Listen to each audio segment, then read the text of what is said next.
Hey everyone. So, while we were navigating the nine hells, specifically Avernus, I was reminded of a being that I hadn't considered in quite some time. A being of immense power whose lair is located in Avernus. So, today we'll be looking at the Bane of Bahamut, the Dark Lady, the Lesser Deity, Tiamat.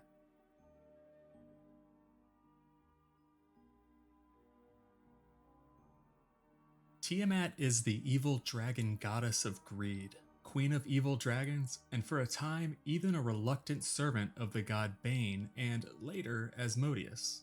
Before entering the Faerunian pantheon, she was a member of the Draconic pantheon, and for some time she was a member of the Untheric pantheon as well. And as you might have suspected, the eternal rival of her brother Bahamut, the ruler of all good metallic dragons.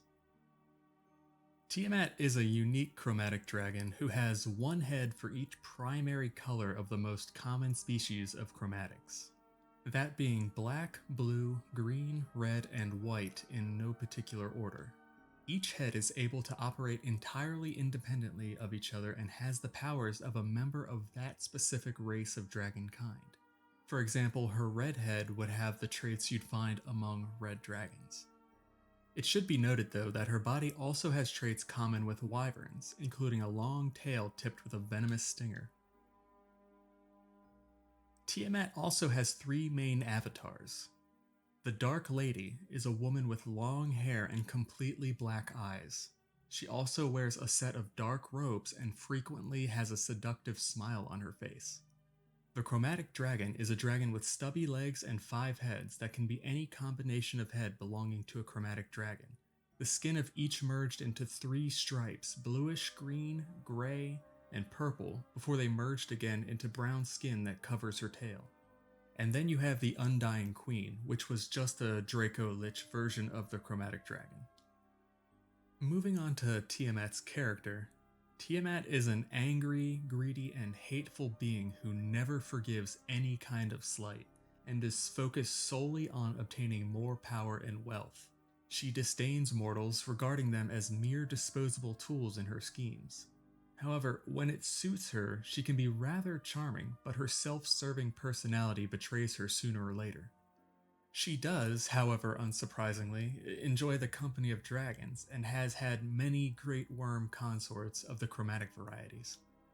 So now that we have at least a cursory grasp of what kind of entity Tiamat is, let's look at the history of our subject and learn about the more notable events in her earlier existence, and see if we can't learn where the Tiamat we know today came from.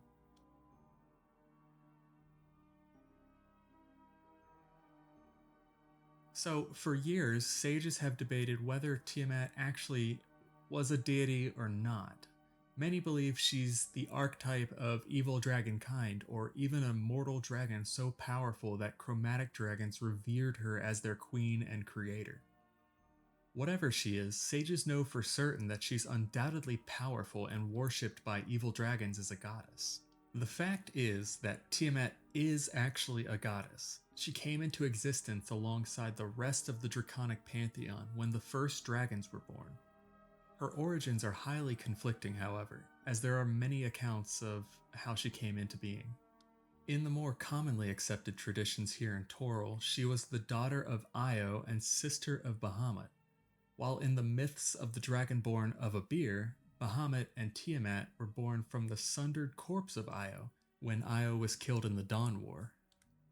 Whatever the truth is, what is known is her cult grew rapidly in the communities of chromatic dragons, especially among blue, green, and red dragons. So let's go back and look at the early years of Tiamat. Once dragons as a race had established themselves during the time of dragons, the various religious factions of dragons began to battle one another over their different ideologies.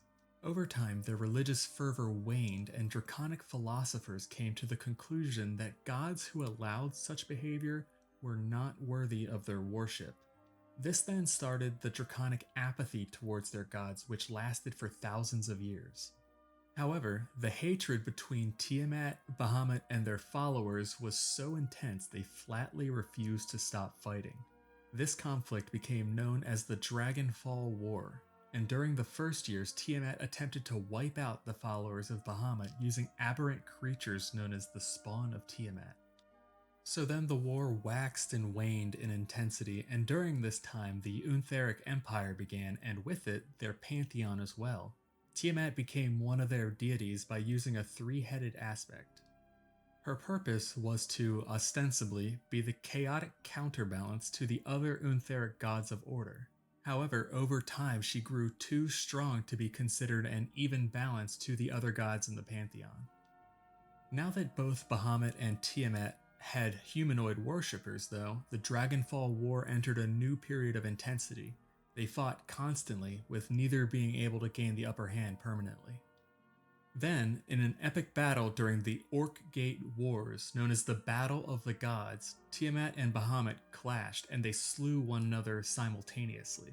What happened was, during the aforementioned battle, Tiamat saw an opportunity to slay the head of the Untheric pantheon while he was locked in battle with another god named Il-Naval.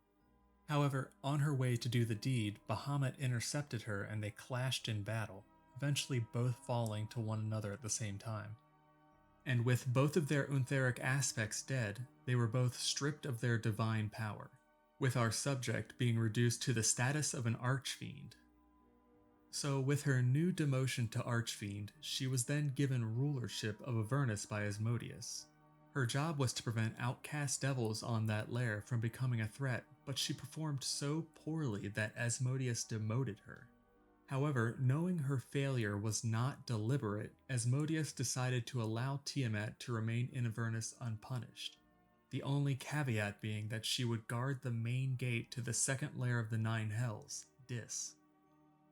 This state of affairs lasted until 1346 DR, when some Untherite cultists managed to summon Tiamat to Toril, but it was her alternate aspect, the Dark Lady. This aspect went on to foment rebellion across the land, and over time she cultivated a new church and siphoned membership from other deities as well. And after a time she was elevated to the status of demi-goddess. Then, during the time of troubles, Ao banished the gods from their planes and forced them to walk the material world in mortal form, during which the Dark Lady was transformed back to her old three-headed Untheric avatar. And once she was in this state, she was promptly slain by the avatar of Gilgeem, the God King of Unther and the former leader of the Untheric pantheon. But then something unexpected happened. Her essence was split into three and came to inhabit three separate chromatic dragons. The most powerful of these three dragons then went on to devour the other two and effectively recombined Tiamat's essences, giving birth to Tiamat's more powerful five-headed form, which she then used to attain lesser deity status and enact revenge on those who had attacked her before. And that's where the Tiamat we know today came from, essentially. Afterwards, she went on to enact many other plots and schemes that are rather complex, so perhaps we'll revisit them at a later date. Just know that during all of this, her brother Bahamut kept up with her the entire time. In fact, he obtained lesser deity status just shortly after she did, which of course sparked the next chapter in the Dragonfall War. But all of that can be covered in the future. It requires the introduction of many new characters and new settings, and I fear that if I add that to this entry, it'll become more convoluted than it already is. Anyways folks, thank you very much for listening. I hope you're more familiar with the origins of Tiamat and how she more or less got to where she is in modern times. I think down the road we'll come back and look at her more recent exploits, so hit that sub button if it sounds interesting to you. But for now, this is your guide signing out. Be safe, take care, and happy trails.